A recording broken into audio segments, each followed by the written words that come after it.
بسم اللہ الرحمن الرحیم۔ معزز خواتین و حضرات، ایک مسلمان کے لیے سب سے قیمتی سرمایہ حضور سرور کائنات حضرت محمد مصطفیٰ صلی اللہ علیہ وآلہ وسلم کی محبت ہے۔ حضور سرور کائنات کی محبت، آپ کے اہل بیت کی محبت، آپ کی آل کی محبت، آپ کے خاندان کی محبت ہی ایمان کی بنیاد ہے۔ اور اگر کسی شخص کے دل میں ذرا سا بھی ان کے بارے میں بغض ہے تو وہ شخص منافق تو ہو سکتا ہے، کبھی بھی مسلمان مومن نہیں ہو سکتا۔ آج فتنوں کا دور ہے۔ آج کے دور میں کئی لوگ مذہب کا لبادہ اوڑھ کر پنجتن پاک علیہ السلام کی بے ادبی کر رہے ہیں۔ اس لیے ہم لوگوں کو اپنے ایمان کی حفاظت کی فکر کرنی چاہیے، اور ان جو بہروپی لوگ ہیں، بہروپیے ہیں، ان لوگوں سے اپنے ایمان کو بچانا ہوگا۔ یہ مذہبی بہروپیے طرح طرح کی باتیں کر کے کسی نہ کسی طریقے سے لوگوں کے دلوں سے نبی اور اہل بیت نبی کی عظمت کو، ان کی رفعت کو، ان کی محبت کو، ان کی مودت کو کم کرنا چاہتے ہیں، اور انشاءاللہ یہ بہروپیے کبھی بھی اپنے مقصد میں کامیاب نہیں ہوں گے۔ اللہ کریم نے ہر دور میں ایسے محدثین، ایسے علماء پیدا فرمائے ہیں جو لوگوں کے دلوں کو محبت اہل بیت سے منور کرتے رہے ہیں۔ اسی طرح انہی علماء حق میں سے ایک عالم حق شیخ خراسان محدث جلیل ابراہیم بن محمد الجوینی الخراسانی ہیں، جو کہ 7ویں صدی کے عظیم محدث ہیں۔ آپ نے ایک عظیم کتاب تصنیف کی، فرائض الصمتین فی فضائل المرتضیٰ والبطول والسبتین کے نام سے۔ اس کتاب میں انہوں نے اہل بیت رسول کے بارے میں جتنی احادیث ان کو ملی، وہ احادیث انہوں نے اس کتاب میں نقل کی ہیں، اور علامہ صفدر رضا قادری صاحب کا یہ احسان ہے اردو جاننے والوں کے لیے کہ انہوں نے اس کتاب کا ترجمہ کیا تاکہ یہ کتاب ہر عام اردو فہم کے لیے ہدایت کا باعث بنے، تاکہ لوگ اہل بیت رسول کی محبت و مودت میں سرشار ہو کر اپنے ایمان کو مضبوط کر سکیں اور ان مذہبی بہروپیوں سے بچ سکیں۔ اگر آپ محب اہل بیت ہیں اور اس چینل پر نئے ہیں تو آپ سے گزارش ہے کہ اس چینل پنجتنی کو سبسکرائب کریں، ویڈیو کو لائک کریں اور دوستوں کے ساتھ شیئر کریں۔ آج ہم معراج کے بارے میں ذکر کریں گے کہ معراج کی رات کو اللہ تبارک و تعالیٰ نے اپنے حبیب کو کیا کیا دکھایا۔ جناب محدث کبیر حدیث نقل کرتے ہیں، آپ لکھتے ہیں کہ اسماعیل بن عیاش نے کہا کہ میں نے یحییٰ بن عبداللہ سے سنا، ان سے ان کے والد نے بیان کیا، انہوں نے کہا کہ میں نے حضرت ابو ہریرہ رضی اللہ عنہ سے سنا، انہوں نے کہا کہ جب نبی کریم صلی اللہ علیہ وآلہ وسلم کو معراج ہوئی، اس کے بعد آپ صلی اللہ علیہ وآلہ وسلم زمین پر تشریف لائے، تو ایک عرصہ کے بعد حضرت فاطمہ سلام اللہ علیہا حضور سرور کائنات صلی اللہ علیہ وآلہ وسلم کی خدمت میں حاضر ہوئیں اور عرض کیا کہ یا رسول اللہ، آپ نے میرے لیے وہاں کیا دیکھا؟ تو حضور سرور کائنات صلی اللہ علیہ وآلہ وسلم نے ارشاد فرمایا،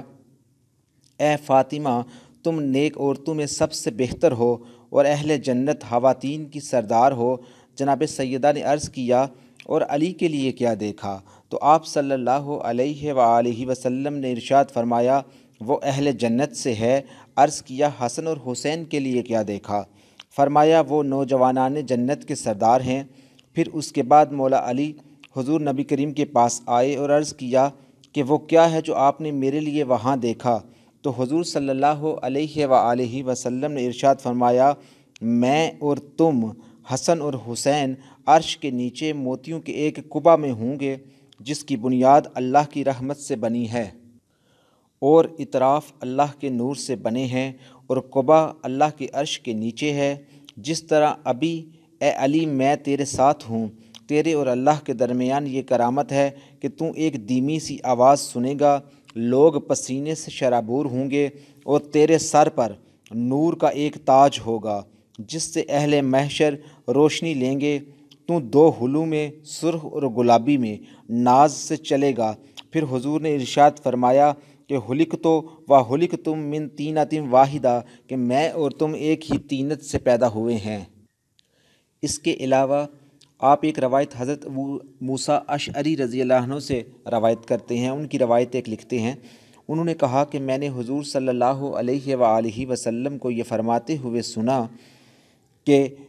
انا و علی و فاطمۃ والحسن والحسین فی قبۃ تحت العرش، میں اور علی اور فاطمہ اور حسن اور حسین عرش کے نیچے ایک ہی قبہ میں ہوں گے۔ اس کے بعد ایک روایت حضرت عمر بن خطاب سے لکھتے ہیں کہ حضرت عمر رضی اللہ عنہ نے روایت بیان کی کہ انہوں نے کہا کہ رسول کائنات صلی اللہ علیہ وآلہ وسلم نے ارشاد فرمایا، میں، علی، فاطمہ، حسن اور حسین ایک سفید قبہ میں ہوں گے جس کا چھت رحمان کا عرش ہوگا۔ اس کے بعد آپ ایک روایت نقل کرتے ہیں جس سے یہ معلوم ہوتا ہے کہ حضور صلی اللہ علیہ وآلہ وسلم اور مولا کائنات امام امیر المومنین حضرت علی کرم اللہ وجہہ الکریم کا جو ہاتھ ہے وہ عدل میں برابر ہے۔ حبشی بن جنادہ سے روایت ہے، انہوں نے کہا کہ میں حضرت ابوبکر رضی اللہ عنہ کے پاس بیٹھا ہوا تھا، انہوں نے کہا جس سے رسول کریم صلی اللہ علیہ وآلہ وسلم نے کوئی لین دین کا وعدہ کیا ہو تو وہ کھڑا ہو جائے۔ پس ایک آدمی اٹھا، اس نے کہا، اے خلیفہ رسول، حضور صلی اللہ علیہ وآلہ وسلم نے مجھے 3 لب بر کھجوریں دینے کا وعدہ کیا تھا۔ حضرت ابو بکر نے کہا، اس کو علی کے پاس لے چلو۔ حضرت ابو بکر نے کہا کہ اے ابو الحسن، اس شخص کا کہنا ہے کہ رسول کریم صلی اللہ علیہ وآلہ وسلم نے اس سے 3 لب بر کھجوریں دینے کا وعدہ کیا تھا، پس اس کو کھجوریں دیجیے۔ مولا کائنات امیر المومنین امام المتقین حضرت علی علیہ السلام نے اس شخص کو 3 لب بر کھجوریں عطا فرمائیں۔ حضرت ابو بکر نے کہا، ان کو گنو۔ اس شخص نے کھجوروں کو گنا تو ہر لب بر میں 60 کھجوریں تھیں، کسی میں نہ زیادہ تھی اور نہ ہی کم تھیں۔ حضرت ابو بکر نے فرمایا، سچ فرمایا اللہ اور اس کے رسول نے کہ جب نے ہم غار سے نکل کر مدینہ جانے کا ارادہ کر رہے تھے تو رسول کریم صلی اللہ علیہ وآلہ وسلم نے مجھ سے فرمایا، کفی و کف علی فی العدل سواء، کہ میرا ہاتھ اور علی کا ہاتھ عدل میں برابر ہے۔ سبحان اللہ۔ اس کے بعد آپ ایک روایت لکھتے ہیں، ابی زبیر المکی نے کہا کہ میں نے جابر بن عبداللہ رضی اللہ عنہ سے سنا، انہوں نے کہا کہ نبی کریم صلی اللہ علیہ وآلہ وسلم عرفات میں تھے، پس آپ صلی اللہ علیہ وآلہ وسلم نے میری اور علی کی طرف اشارہ کیا، ہم آئے تو حضور نے ارشاد فرمایا، اے علی میرے قریب آؤ۔ پس علی حضور کے قریب ہوئے تو آپ صلی اللہ علیہ وآلہ وسلم نے فرمایا، اپنا ہاتھ میرے ہاتھ میں دو۔ اے علی، میں اور تم ایک درخت سے ہیں، میں اس کی جڑ ہوں اور تم اس کا تنا ہو، اور حسن و حسین اس درخت کی ٹہنیاں ہیں۔ جس نے ان کو پکڑ لیا اللہ تبارک و تعالی نے اسے جنت میں داخل کرے گا۔ اے علی، اگر میری امت کے لوگ اتنے روزے رکھیں کہ ان کے جسم حمیدہ ہو جائیں اور اتنی نمازیں پڑھیں کہ وہ فرشتہ ہو و خدا رسیدہ ہو جائیں، مگر تجھ سے بغض رکھیں تو اللہ تبارک و تعالی ان کو اوندے بل جہنم میں ڈالے گا۔ پھر آپ ائمہ اہل بیت کے حوالے سے حدیث نقل کرتے ہیں کہ حضرت عبداللہ بن عباس رضی اللہ عنہما سے روایت ہے کہ رسول کریم صلی اللہ علیہ وآلہ وسلم نے ارشاد فرمایا، جو اس بات سے خوش ہو کہ اس کی زندگی میری زندگی کی طرح ہو اور اس کی موت میری موت کی طرح ہو اور عدن کے باغوں میں سکونت پذیر ہو، جس کو خود میرے رب نے بویا ہے، تو وہ میرے بعد علی کو دوست رکھے اور اس کے دوست سے دوستی رکھے اور میرے بعد ائمہ کی اقتداء کرے، اور وہ میری اطرت ہیں، ان کو میری تنیت سے خلق کیا گیا ہے، ان کو میرا علم اور میرا فہم عطا ہوا ہے۔ میری امت سے جو شخص ان کی فضیلت کو جھٹلائے گا اور میری ان سے رشتہ داری کو قطع کرے گا، اس کے لیے ہلاکت ہے، اللہ تبارک و تعالی اس کو میری شفاعت نصیب نہیں کرے گا۔ اس کے بعد آپ ایک اور حدیث اسی حوالہ سے نقل کرتے ہیں کہ حضرت علی بن موسیٰ الرضا علیہ السلام اپنے ابا سے روایت کرتے ہیں کہ رسول کریم صلی اللہ علیہ وآلہ وسلم نے ارشاد فرمایا، جو شخص میرے بعد چاہتا ہے کہ میرے دین سے متمسک رہے اور کشتی نجات پر سوار ہو، اسے چاہیے کہ وہ علی بن ابی طالب کی اقتداء کرے اور ان کے دشمن سے دشمنی رکھے اور ان کے دوست سے دوستی رکھے، اس لیے کہ وہ میری حیات میں اور میری وفات کے بعد میری امت پر میرا خلیفہ اور میرا وصی ہے، اور وہ میرے بعد تمام مسلمین کا امام اور ہر مومن کا امیر ہے،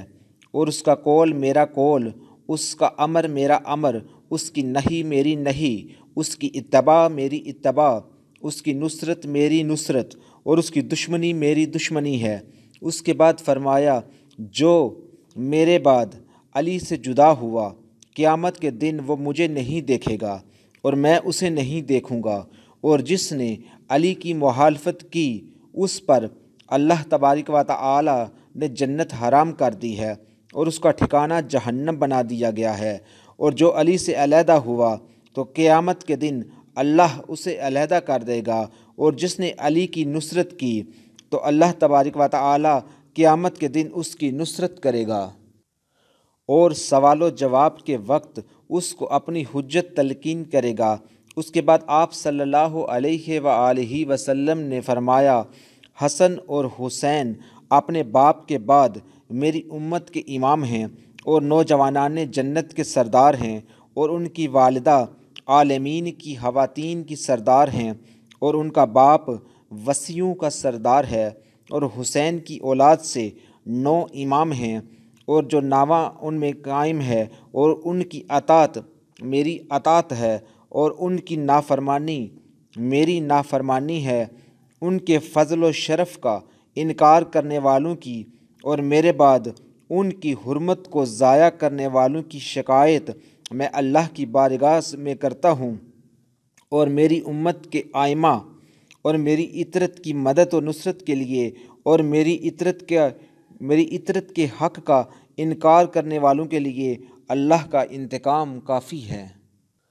سبحان اللہ، سبحان اللہ۔ جب حضور سرور کائنات صلی اللہ علیہ وآلہ وسلم اور آپ کے خاندان مبارک، آپ کی اولاد کے فضائل پڑھے جائیں، سنے جائیں تو دلوں کو سکون ملتا ہے، روح خوش ہو جاتی ہے، ایمان تازہ ہو جاتا ہے، مگر جس شخص کے دل میں منافقت ہوتی ہے اس کا چہرہ سیاہ ہو جاتا ہے، اس کے چہرے پر بل پڑنے شروع ہو جاتے ہیں، اس کی طبیعت خراب ہونے لگتی ہیں، اور یہ منافقت کی سب سے بڑی نشانی ہے۔ اللہ کریم ہم کو اپنے نبی اور اہل بیت نبی کی محبت، ان کی مودت میں زندگی عطا کرے اور ان کی محبت میں ہمیں موت عطا فرمائے۔ اللہ تبارک و تعالی ہم سب کو آسانیاں عطا فرمائے اور آسانیاں تقسیم کرنے کا شرف عطا فرمائے۔ اس کے ساتھ ہی اجازت چاہتا ہوں۔ اللہ حافظ۔